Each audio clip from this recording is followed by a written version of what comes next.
Some people believe in the afterlife, some don't. Let's take a look at 5 scary photos and their story. Number 1. Cemetery Ghost Baby. A woman named Mrs. Andrew was visiting the grave of her daughter in a cemetery in Queen Island, Australia in 1946 or 1947. Her daughter Joyce had died in 1945 at the age of 17. Mrs. Andrew saw nothing unusual when she took this photo of Joyce's grave. When the film was developed, Mrs. Andrew was astonished to see the image of a small child sitting happily at her daughter's grave. The ghost child seems to be aware of Mrs. Andrew, since he or she is looking directly into the camera. Is it possibly a double exposure? Mrs. Andrew said there were no such children nearby when she took the photograph and, moreover, did not recognize the child at all. Number 2. Farm Ghost. This amazing photo was taken by photographer Neil Sandbach in 2008. Neil was photographing some scenic shots at farm Hertfordshire, England, as part of project for wedding stationery. Later, Neil was astonished when he examined the digital photo on his computer. There, as if peeking around the corner at him, is a ghostly, white, almost glowing figure of what looks like a child. Neil says he's quite sure there was no one there at the time. There is a further corroboration that this is a true ghost photo. Neil had shown the couple the animal's photo, and before the wedding they asked the staff at the farm if they had ever had any spooky experience there. They did not mention Neil's photo. Indeed, they admitted that the figure of a young boy dressed in the white night clothes had been seen on several occasions around the barn. Apparently, this is the ghost that Neil photographed. Number 3.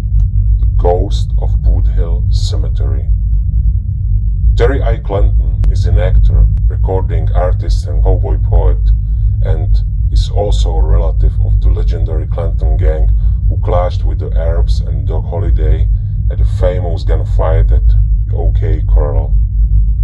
Clanton took this photo of his friend and Boot Hill graveyard. The photo was taken in black and white because he wanted Old West-looking pictures of himself dressed in the Clanton's 1880 period clothes.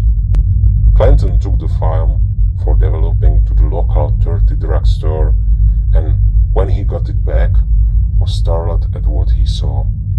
Among the gravestones, just to the right of his friend, is the image of what appears to be a thin man in the dark hat.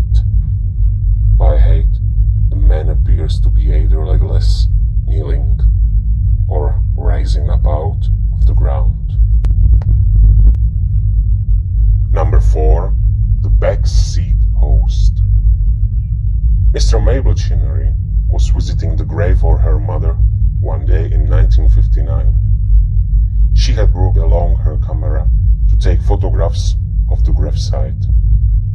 After snapping a few shots of her mother's gravestone, she took an impromptu photo of her husband, who was waiting alone in the car. At least the Chinnery stuff, he was alone. When the film was developed, the couple was more than surprised to see a figure wearing glasses sitting in the back seat of the car.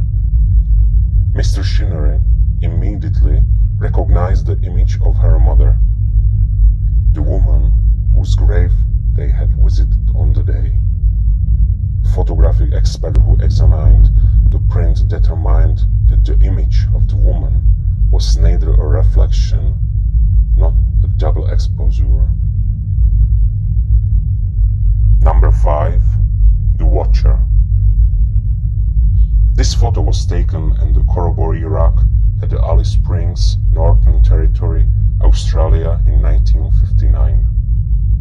What does not seem to be a trick of light and shadow is a human form, semi-transparent, wearing what looks like a long white dress or gown.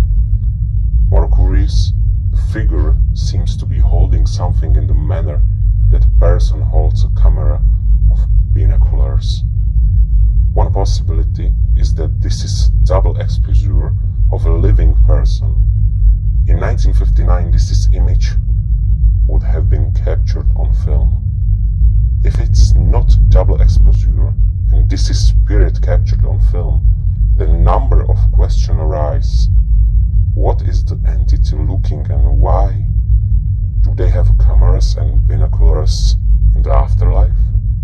Or is this an instance of a time slip in which the camera has recorded a scene from different time?